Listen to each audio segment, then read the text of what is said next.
Hamas کے سربراہ نے اسماعیل ہنیہ صاحب نے کہا اگر پاکستان کوئی آواز بلند کرے تو اسرائیل رک سکتا ہے. کیوں کہا یہ؟ اس سے کہ اسرائیل کو یہ تسلیم کرتا ہے کہ اس کا اصل دشمن کون ہے؟ پاکستان ہے.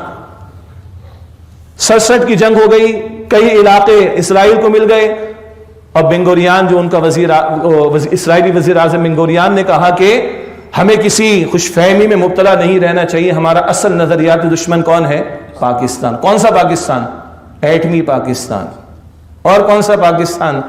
جس کا بہرحال آفیشل نام ہے اسلامی جمہوریہ پاکستان. تو ہم عرض کر رہے ہیں اسلامی ایٹمی پاکستان یہ سب سے بڑا دشمن ہے کس کا؟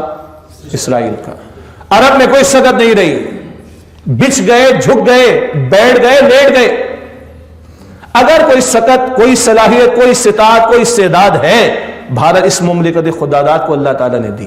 تو آج اسماعیل ہنیہ کو پھر یہ کہنا پڑا ہے، ماضی میں فلسطین کے بچے پہلے بھی ذبح ہوتے تھے تب بھی وہ پکارتے تھے پاکستان والوں کو. آج حماس کا سربراہ بھی کہہ رہا ہے کہ یہ پاکستان کی طرف سے اگر آواز بلند ہو تو اسرائیل رک سکتا ہے.